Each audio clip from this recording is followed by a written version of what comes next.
Hi students, coming to the next topic, that is a prescriptive process model. So what are the different types of prescriptive process model? Now let us see. The different types of prescriptive process model are waterfall model. We call it as also the linear sequential model. Linear sequential model and incremental model. Incremental model, RAD model, RAD model. So these three comes under the prescriptive process model. So whenever the question comes that write about the prescriptive process model, try to write about these three. So these three, the explanation with the diagram. Okay, so the prescriptive process model was the waterfall model, incremental model and the RAD model. So the waterfall model I already explained in the previous videos. Now let us see the next, that is the incremental model. Now let us see incremental model.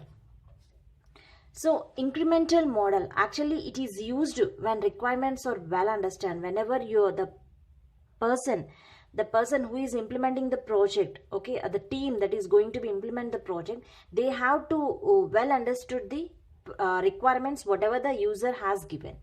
Okay, so let me write the points first. Incremental model, it is used when requirements are well understood. Requirements are well understood. Then only you proceed with the incremental model.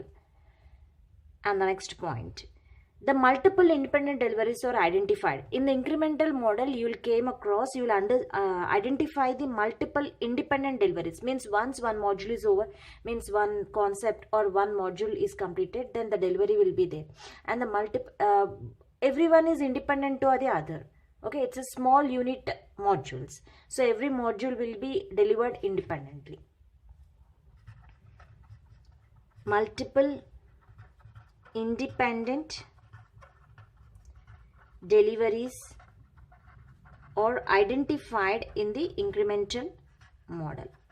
And the next point, here the workflow is linear fashion. So just like a waterfall model, the incremental model is also the workflow is linear fashion within an increment and staggered between an increment. So within an increment and in the staggered between the increment, the workflow is always linear. Means after the completion of communication, they go for planning. After the completion of planning, they go for modeling. Like that. After the completion of one phase only, they will shift to the another phase. Once that phase is freezed, then goes to the another phase. Like that. So it's a sequential flow. Workflow in a linear fashion in incremental model. And here the concept of iterative will become. Incremental model also, the iterative will become. Means once planning is over, again they try to communicate with the person. Is still any requirements are there, like that. So it is iterative in nature. Iterative in nature, and it focuses on an operational product with each increment. It focuses on an operational product with each increment. So this is about the incremental model. So it is used when requirements are well understood. Then whenever there is a multiple, it is a concept of delivering the multiple independent modules. So the multiple independent deliveries are identified in incremental model.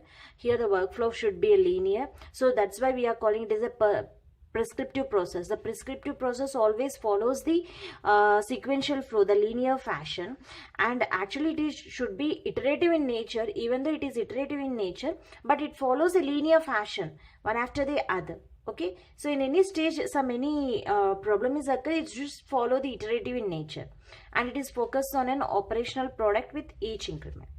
So let me show you the diagram how this incremental model will be. Let us take the first increment. This is one module, increment 1. So in the increment 1, they'll try to first communication with the customer. Next, they try to planning on the requirements. Next stage is the planning. Next stage is modeling. So after modeling, they try to construct the product, means the implementation, construction. So final deployment. So once one module is completed, one iteration is completed, they try to deliver the product. So this is one independent process. And next they'll take the another in increment 2. So in the increment 2, they start with the, so once one module is tried to planning, do the work, so the another team will take the another module. They start with the communication with the first customer. They communicate with the customer. Then they try to planning the project of the second module. When this team is in planning stage and the first team will be in modeling stage, because everything will be independent to each other. So there is no communication, there is no dependent relationship. So this will be once communicated, if the product is successful, they can deploy, and another team will take another module and try to communicate. Okay, so why we are starting, we can start here also, but the problem is if the same customer is there, if once the one customer is discussing with one module, once he hand over the project, then he'll take the another module and communicate with the people. So one team is in planning stage and another team will come to in the queue, okay, one after the another. So it is an incremental model, one after the another. So planning, next modeling, next try to construct and deploy. Okay, so in another stage, in the increment 3, so when they are in planning, one team is in modeling stage and next is in planning stage, and the third they are trying to communicate. Communication. Next they are planning that module and modeling. Next try to construct and deployment.